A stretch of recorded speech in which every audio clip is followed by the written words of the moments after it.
Hello everyone. Today I'm going to give a brief history of whom this man, Hon Raila Amolo Odinga is. A man of whom many have been speaking about but not little of. I'm going to give a brief history. I'm going to illustrate some of the achievements and failures of this man, Raila Odinga.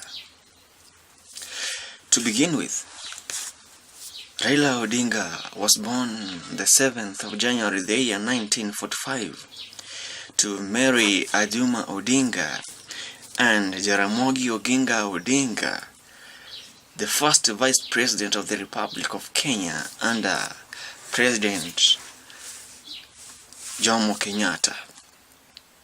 Now this is his brief political history. In the year 1992, Raila Odinga ran for the parliamentary seat for Lang'ata, of which he won the Lang'ata parliamentary seat using the Ford Kenya ticket, a party that was then led by his father Jaramogi Oginga Odinga.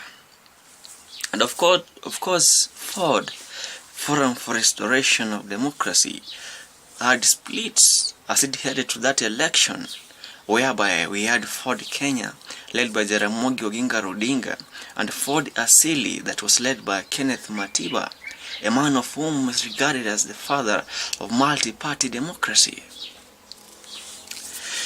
Now in the year 1997, again Raila Odinga ran for the presidency, of which he lost, becoming number 3 after the incumbent President Moi, Dani Trophy Arap Moi, and Mwai Kibaki of Democratic Party. In the year 2001, Raila Odinga was appointed the Minister for Energy. The year 2002, he supported Mwai Kibaki in his bid for presidency, making Mwai Kibaki win the election, becoming the 3rd president of the Republic of Kenya. This of course came after defeating the then young Uhuru Kenyatta, who had been endorsed by the then incumbent President Daniel Toroitich Arap Moi. In the year 2003 to 2005, Honorable Raila Odinga was appointed the Minister for Roads, Public Works and Housing. Coming to the year 2007, Raila Odinga ran for presidency on an ODM ticket, Orange Democratic Movement. And of course this party had been formed in the year 2005, headed to this time round to 2007. This came after the referendum which Raila Odinga voted against, using an orange as the symbol. That's led to the formation of the Orange Democratic Movement Party, ODM. And in the year 2008, following the post-election violence that erupted due to dissatisfaction of the presidential election that had been held, and of which Raila had been defeated by the then incumbent President Mwai Kibaki, Raila Odinga called for a mass action which later on turned to a violence that killed more than 1,000 people and left thousands of them homeless, the so-called IDPs, internally displaced persons. And therefore in the year 2008, after a peace deal with Mwai Kibaki, who had been declared the president, then the talk that had been led by the man from Ghana, Dr. Kofi Annan, led to the formation of a power-sharing deal, making Raila Odinga the Prime Minister, a post that has been held by only one person, the then first president of Kenya, Mzee Jomo Kenyatta. Therefore, Raila became the second Prime Minister in the history of Kenya. And in the year 2013, again Raila Odinga ran for presidency, this time round losing to Uhuru Muigai Kenyatta, the son to the first president of Kenya. And this was the third bid by Honorable Raila Odinga for presidency. And of course, he ran on a coalition ticket, the Coalition for Reforms and Democracy. And in the year 2017, Raila Odinga again was endorsed on a NASA ticket, the National Super Alliance, a momentous alliance that was to win this election. But again, what happened? As usual, Raila lost the case. The Independent and the Boundaries Commission, Independent Electoral and Boundaries Commission, chairperson Wafula Chebukati, declared Uhuru Kenyatta as having won the election, though on a petition filed by the NASA coalition led to the nullifying of the election on the grounds that the election was not held validly. And therefore this gave a chance for Honorable Raila Odinga again to be in the ballot to prove that he won the election.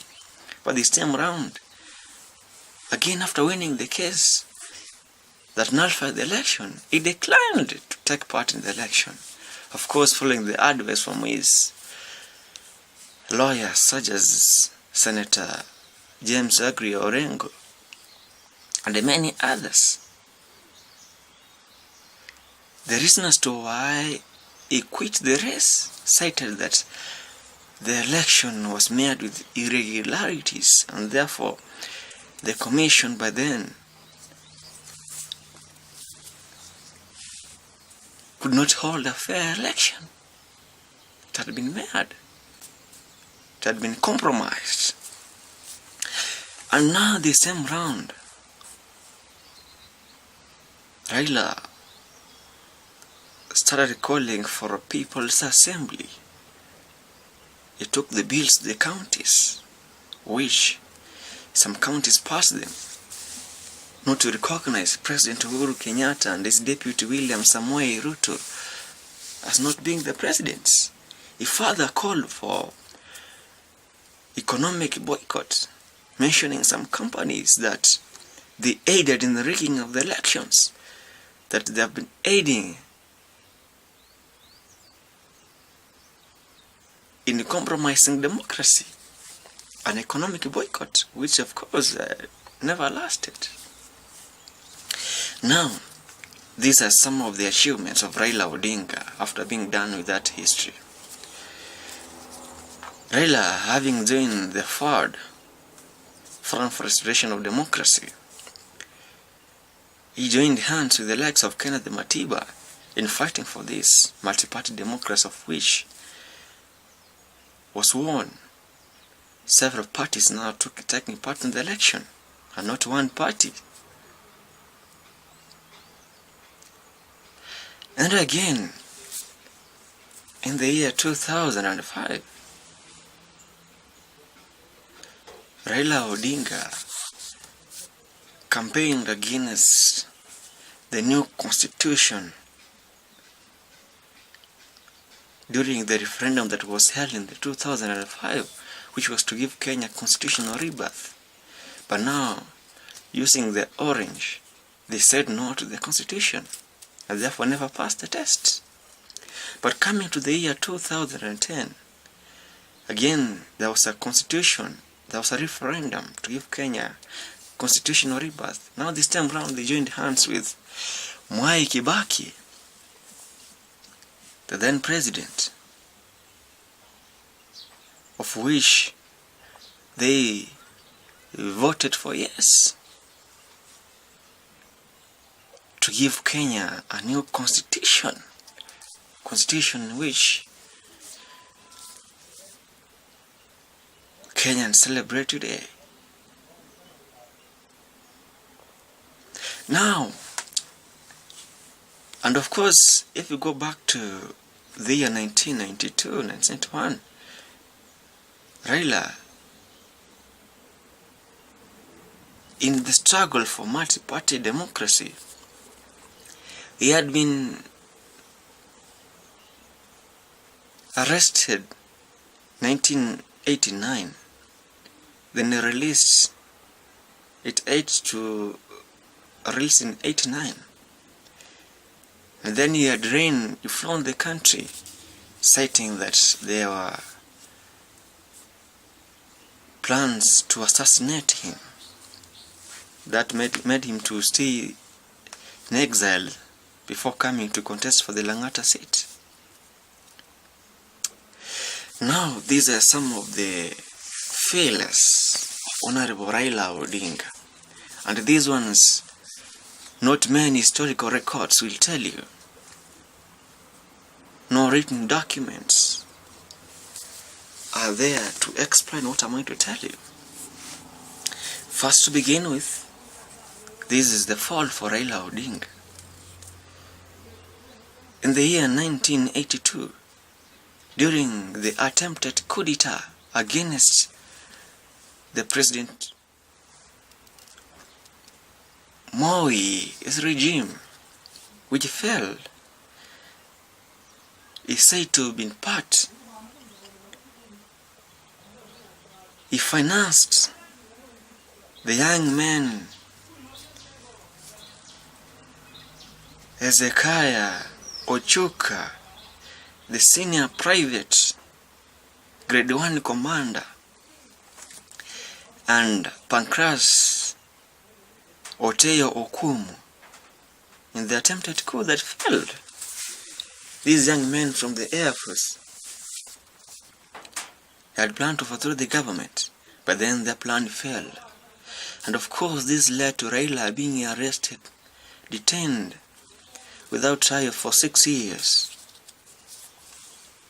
And of course, what confirms this is that the report that was released in the year 2006 by Bafemi Debajo, Raila confirms that he had financed the coup d'etat.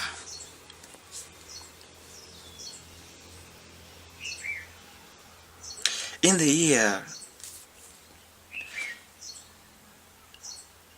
2007, it is this man, Raila Odinga, that called for a mass action due to dissatisfaction with the electoral results, of which President Mwai Kibaki had been declared the winner. This mass action led to the so-called post-election violence, which killed several people and leaving thousands of Kenyans displaced, the internally displaced persons, IDPs. And of course, after the election,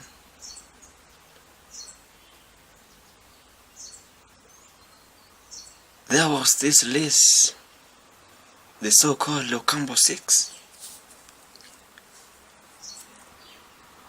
that there are those who took part in that, inciting people, of which President Uhuru Kenyatta and his deputy William Ruto had been said to mastermind that. But then this is the mass action that had been called by Raila Odinga. And therefore, again, coming to the year 2017, Again, there are agitations that Raila is putting across, pressurizing people, saying that he will be sworn in as the president of Kenya, and of which you all understand that a country can never be served by two presidents. He is fighting for that. He doesn't want to go to court because he says that courts are compromised. He's now saying that he's going to the People's Assembly, of which that will not end in any good. And if Raila was a Democrat, then there are some things that he could not have done, hiding behind the band of democracy. These are some of his downfalls, confirmed downfalls.